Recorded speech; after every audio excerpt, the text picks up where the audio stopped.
Continua sendo válido o que eu disse ontem e continuo dizendo hoje a respeito de ter sabedoria. É preciso ter sabedoria até para orar, para que não tenhamos em mente que a nossa oração vai mudar o outro sem antes mudar a nós. Que o Espírito Santo quer mudar o outro sem que ainda tenha tido a oportunidade de mudar a nós. Nós é que, quando estamos buscando a Deus, somos naquele momento o alvo da misericórdia de Deus, e esta misericórdia precisa atuar de modo prático na nossa vida. Para saber estar, para saber sair, para saber dizer, para saber calar, para saber orar, para saber louvar, para saber buscar a Deus, para saber ouvir o que Deus está dizendo, para ter sensibilidade, para ter até também, eu costumo dizer, até ter couro grosso, assim, sabe? Eu fico pensando assim, que ter aquela atitude corajosa diante de uma situação que chama-se de resiliência, que é aquela atitude determinada. Mas não é quando você está em desespero, que já está doendo, já está sangrando, que você já está destruído. É antes, porque quando você chegar naquele limite, o que eu vou pedir para você? Que seja sábia, que seja sábio, que você tenha sabedoria quando lá adiante você já está destruído e que você precisa ter sabedoria para o quê? Para agora buscar sua sobrevivência, não é? Quando nós estamos em risco de morte, qual é a única coisa que nós queremos naquele momento? Sermos protegidos da morte. Sermos protegidos de nos empurrarem para o abismo, de sermos jogados aos leões. Então, pense bem.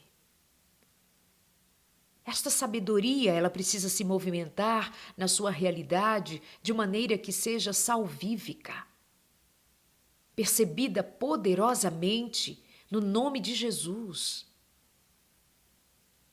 Você e o seu marido, você e os da sua casa, orem uns pelos outros e orem uns com os outros, para que se manifeste a sabedoria entre vocês, pais e filhos. Eu vou fazer alguns dos nossos encontros, especialmente a respeito da relação pais e filhos. Mas reúnam os da sua casa e orem. Se eles não oram com você, ore então por eles. Ore enquanto dormem, ore enquanto antes que eles acordem. Ora mesmo que eles não gostem. Ore em voz alta lá do seu quarto para que eles ouçam, para que eles saibam que você está em comunhão, intercedendo diante de Deus por eles. Ore por você mesmo, por você mesma. Ore para que o Espírito Santo te dê sabedoria. Ore para que o Espírito Santo torne o seu coração mais sensível, mais amoroso, mais generoso. Ore para que o Senhor também te dê capacidade de ser firme.